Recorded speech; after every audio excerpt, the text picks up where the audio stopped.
Pero antes de comenzar, te quiero invitar a mi curso de Pozos Económicos, que comienza este día lunes por clavebursátil.com. 3 clases, un montón de información. Puedes ver acá el comentario de los alumnos, cada una de las reseñas de los alumnos de acá abajo. Y también te voy a mostrar de qué se trata este curso. ¿Invertís en pozos económicos? ¿Sabías que hay empresas que están protegidas por barreras de entrada contra la competencia? Bueno, estas empresas tienen pozos económicos y tienen características comunes. ¿Cuáles son? Activos intangibles o productos únicos, el famoso efecto red, altos costos de sustitución de este tipo de empresas o ventajas de economía de escala en cuanto a costos. Bueno, ¿qué genera esto? Genera que estas empresas sean de alta calidad, que tengan altos márgenes de renta, crecimiento sostenido y ganancias predecibles. Obviamente, si tenemos ganancias predecibles, podemos determinar mejor el precio. Algunos ejemplos de estas empresas: Mercado Libre, Pfizer Advance, Google, Visa, Facebook, Microsoft, Coca-Cola, para tener algún ejemplo de estas empresas.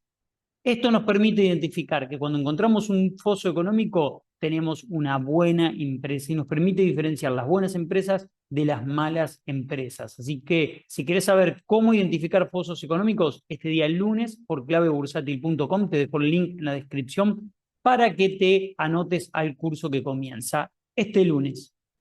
Muy buenas a todos los miembros de la comunidad. Estamos acá para hacer un análisis de los datos económicos y de la economía argentina en estas últimas 2 semanas, con un montón de eventos que fueron sucediendo que pueden cambiar nuestra mirada sobre el devenir y que pueden ayudarnos a entender un poco qué es lo que tenemos que hacer con nuestras inversiones. En primer lugar, dato muy positivo: blanqueo exitosísimo por la cantidad de gente que blanqueó dinero.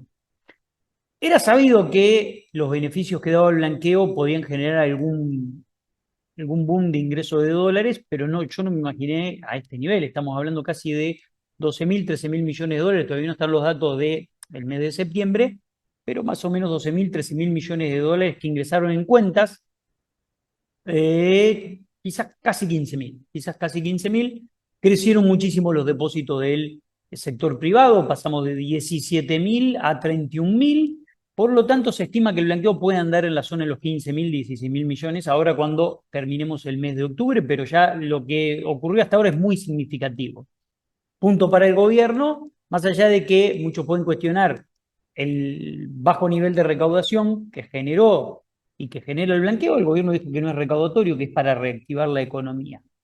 Interrogante muy importante que se abre es qué va a pasar ahora, si van a retirar el dinero de las cuentas o si los van a dejar en las cuentas. Los primeros días empieza a verse que ese dinero queda en las cuentas.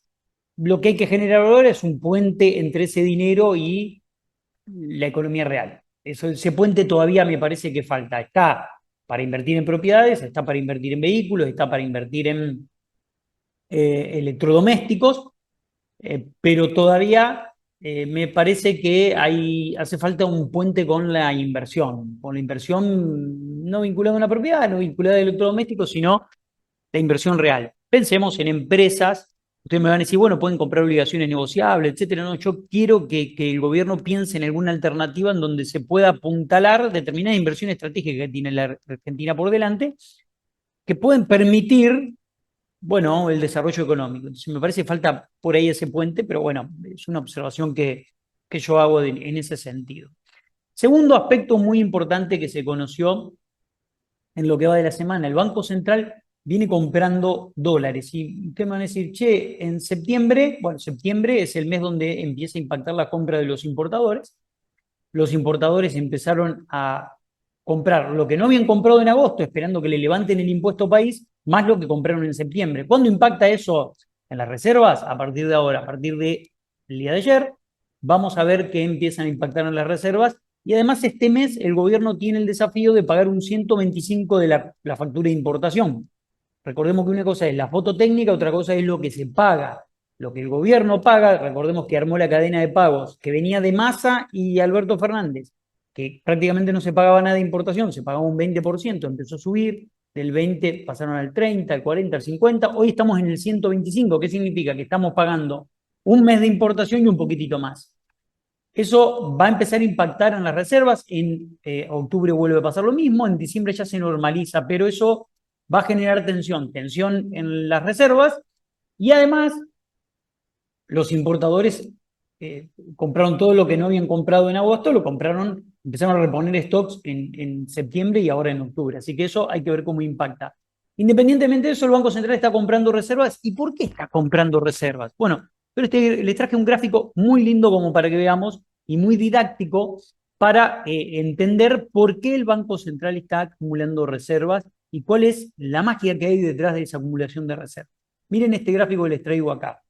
¿Cómo funciona esto? Bueno, las empresas, cuando le piden préstamos al Banco Central en dólares, porque hoy las empresas tienen la posibilidad de pedir, hay empresas que exportan y pueden pedirle al banco, a los bancos privados créditos en dólares. Estos créditos en dólares empezaron a crecer significativamente. ¿Por qué? Porque al tener un dólar planchado y tener una tasa de interés en el orden del 40 al 60, dependiendo del tipo de créditos productivos, tipo de bancos, esa tasa real en dólares es altísima, es disparatada. Entonces, los bancos lo que hacen, las empresas lo que hacen es ir a sacar créditos en dólares de corto plazo. Son créditos a 6 meses generalmente, y sacan créditos en dólares, y esos créditos en dólares aumentan la reserva del Banco Central. ¿Por qué?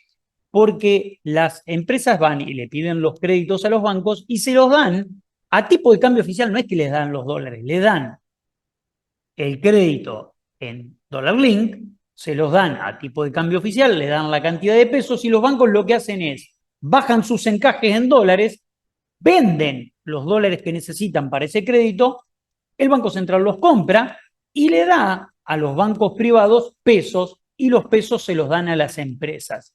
Ese es el mecanismo por el cual las reservas del Banco Central aumentan.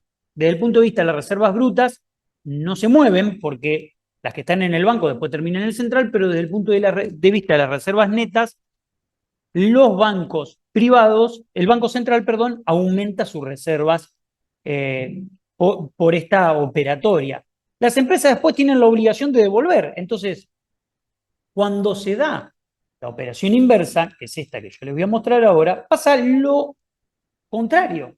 Las empresas devuelven los créditos entregando pesos a tipo de cambio oficial para comprar los dólares a tipo de cambio oficial. El banco se da vuelta, le entrega los pesos al Banco Central y el Banco Central se los compra, le compra los dólares al Banco Central a tipo de cambio oficial y el Banco Central le devuelve los dólares al banco y suben los encajes de los bancos y bajan las reservas netas del Banco Central. Entonces, ¿qué quiero marcar con esta dinámica y este ejemplo?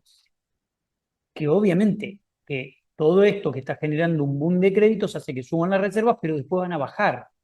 ¿Por qué? Porque los compromisos son en dólares y hay que devolverlos, y cuando los devuelve, el banco le va a pedir al Banco Central, che, dame los dólares, yo te doy pesos a tipo de cambio oficial y caen de nuevo las reservas. Por lo tanto, es una cuestión no sustentable en el tiempo, no es acumulación genuina como puede ser exportaciones superiores a importaciones. Punto muy importante. Tercero, el 80% de las exportaciones alcanzó todos estos primeros 9 meses para cubrir a todas las importaciones. Pero ahora ese 80% de las exportaciones tienen que alcanzar para cubrir una demanda creciente de importaciones, fruto de una economía que ya tocó piso y que va a empezar a recuperarse. Veremos la velocidad de esa recuperación. Segundo, fruto de que ahora se paga la factura 100% de importación y en algunos casos, como dijimos, octubre y noviembre, 125% de importación. Y además, tenés los compromisos de dólares que vas a enfrentar por deuda y además, el gobierno autorizó importaciones de una enorme cantidad de productos que yo mencioné esta semana en mi canal de Instagram, donde mostré todos los productos de consumo final que el gobierno va a autorizar, desde cubiertas para autos, motos, hasta gafas de sol, para poner ejemplos, y también insumos industriales y también materias primas que determinados sectores necesitan. Pero ¿qué es lo que pasa? Caputo salió a aclarar y dijo, che, esto no es un boom de importaciones como el que se vivió en el 2022. En el 2022, hasta puerta a puerta, Alberto Fernández permitía boom de importaciones y la factura de importación llegó a ser de 7.500 millones de dólares por mes. Un disparate, un disparate. ¿Cuál es el problema? Que en este contexto de escasez de reservas negativas, de presión sobre las reservas, de dólar atrasado, de exportaciones en el 80% que tienen que cubrir el total de importaciones, al mismo tiempo le sumamos más presión. ¿Con qué? Con importaciones. ¿Para qué? Porque el gran objetivo del gobierno es bajar los precios. Pero esa baja de precios, que yo siempre digo, ya lo hizo Cristina una vez, lo hizo Macri, y no le funcionó. Funciona siempre de corto plazo y muchísimas veces se termina quedando en toda la cadena de comercialización esa baja de aranceles. Pero ¿cuál es el problema? Vos bajás los aranceles, se te traduce una partecita en precios, porque tu obsesión es bajar la inflación a como sea, con crisis, importando productos, no importa nada, que como sea hay que bajar la inflación, porque es el gol económico que quiere mostrar el gobierno, pero eso tiene un problema. Te va a empezar a demandar dólares y esos dólares salen de un solo lugar, chicos. Al Banco Central ahí poniendo la guita todo el tiempo. Y para poner la guita todo el tiempo, todos competimos por esos dólares que están adentro del Banco Central. O sea, ¿quiénes son todos? Los importadores que quieren importar bienes de consumo final para vender en el mercado interno.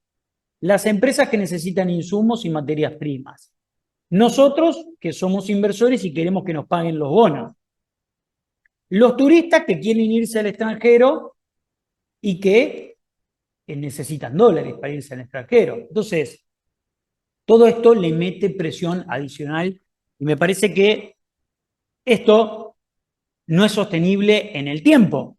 Abrir importaciones con este nivel de dólar, exportando el 80% y el 20% volcándolo para contener brecha, son todos parches. Ya lo hizo Macri, ya lo hizo Cristina, a ninguno le funcionó. A ninguno le funcionó demasiado. Los precios no te terminan bajando mucho. De hecho, bajaron el impuesto país y yo me pregunto, ¿cuánto bajaron los precios en septiembre?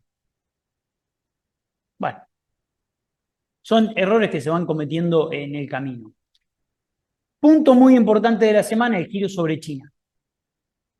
Y dos cosas más voy a marcar. El giro sobre China que hace el gobierno, donde, bueno, de negociar con comunistas, no negociar con comunistas, que la moral no se va a negociar nunca, bueno, ahora aparentemente un pedido de disculpas, restablecer relaciones con China, porque Milei fue varias veces a Estados Unidos y, bueno, no consiguió los recursos que buscaba. Ya van 9 meses de gestión. ¿Recuerdan de los 30.000 millones de dólares que ponía un fondo para dolarizar la economía? Que lo tengo en el celular, le decía Fantino, tengo el mensaje en el celular, ¿querés que te muestre? ¿Querés que te muestre? A lo de Caputo, diciendo que le consiguió, porque Caputo es ministro de Economía, porque le garantizó a Milei 15.000 millones de dólares. Bueno, lo dejó también pagando.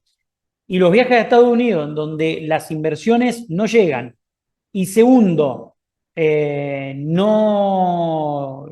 no le dieron fondos todavía. Milei hace una jugada con China. Ojo con esta jugada, porque hoy salió una noticia en Clarín donde dice, che, Estados Unidos reclamó y levantó la voz por el giro de Milei hacia China.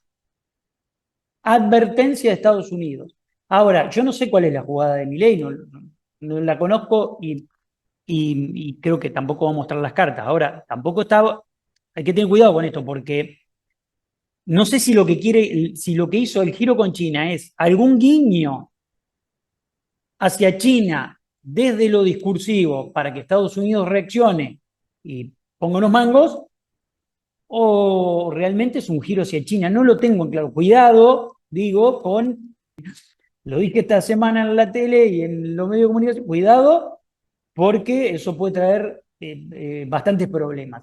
Todavía no lo sabemos, la política exterior probablemente es uno de los puntos más flacos del gobierno por el escándalo, y me parece que hay que tener mucho cuidado, sobre todo con la relación con las dos superpotencias.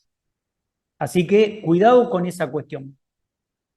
Tercer punto, muy importante de esta semana, la manifestación universitaria fue realmente masiva. Y por más que el gobierno ponga la discusión de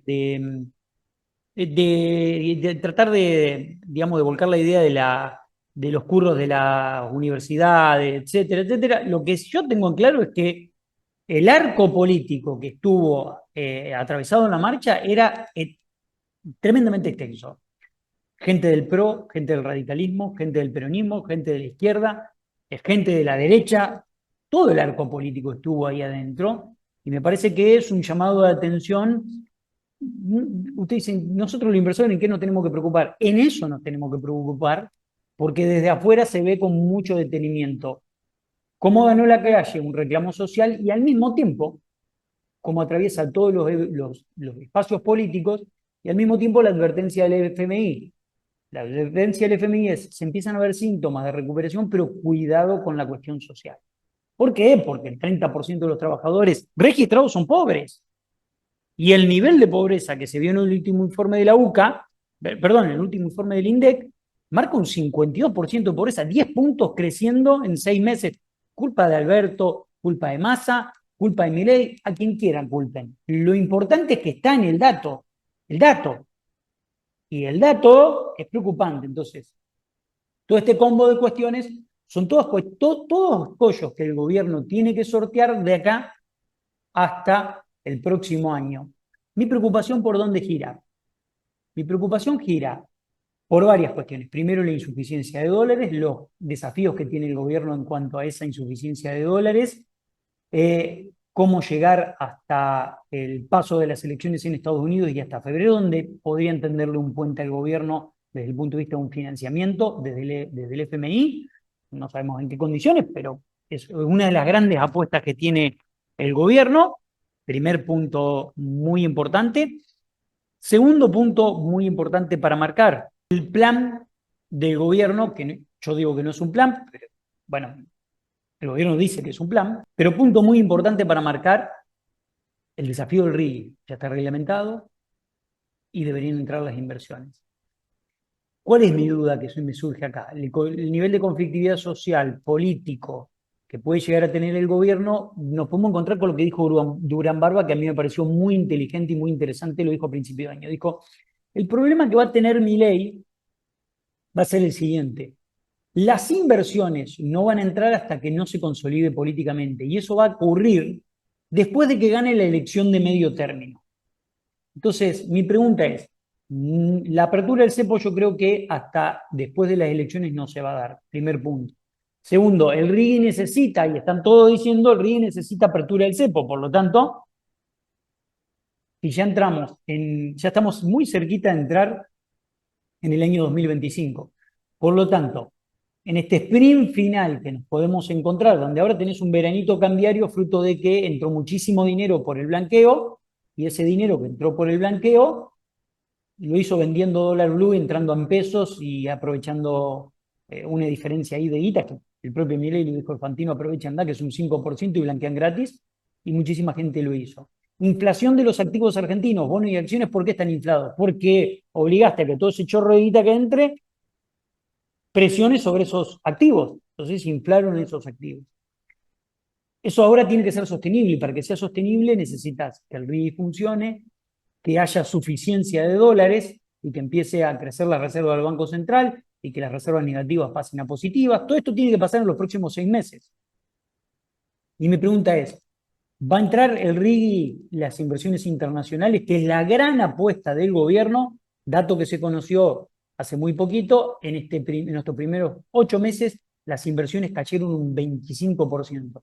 Entonces, tenés caída en inversiones, ahora viene el RIGI van a entrar las inversiones que van a sustituir ese retiro del Estado que el gobierno está haciendo. Bueno, si eso no ocurre, cosa que yo tengo mis dudas, ¿por qué? Porque está el cepo, y segundo, porque van a esperar hasta después de las elecciones.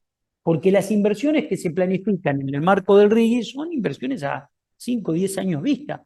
Luego decís, che, bueno, esperemos a ver si el rumbo se sostiene, si la cuestión política no escala y si el gobierno logra conformar un bloque sólido, y la demostración de la sociedad es que acompaña al gobierno y que el gobierno puede renovar. Como dijo Durán Barba, los inversores nos decían, ganen la de medio término, y cuando ganamos la de medio término nos volvieron a correr el arco y nos dijeron, ahora ganen la que viene. Entonces, cuidado con estas cuestiones, porque me parece que ahí hay puntos importantes para observar. Nosotros seguimos con detenimiento todo esto, ¿por qué? Porque somos inversores, porque nuestras inversiones dependen de todo lo que pasa en la economía. Yo aprendí que las grandes decisiones de inversión en Argentina tienen que ver con lo económico y no con lo fundamental de las empresas. Y es muy importante entender que los eventos económicos van a destinar nuestro futuro en cuanto a las inversiones. Así que a prestarle mucha atención, vamos a seguir con detenimiento y a tener mucho cuidado. En el mientras tanto, disfrutemos del veranito desde el punto de vista de las inversiones. Sigamos adentro, esperando el momento en el cual algunos indicadores nos confirmen que vamos bien o algunos indicadores nos empiecen a confirmar que es un momento de tomar algún tipo de decisión. Así que les dejo un gran abrazo y nos estamos viendo en la próxima hipótesis económica. Gran abrazo. Síganme en las redes, @CPN Matías Batista y cpnmatiasbatista.com para los que quieren consultorio financiero. Abrazo.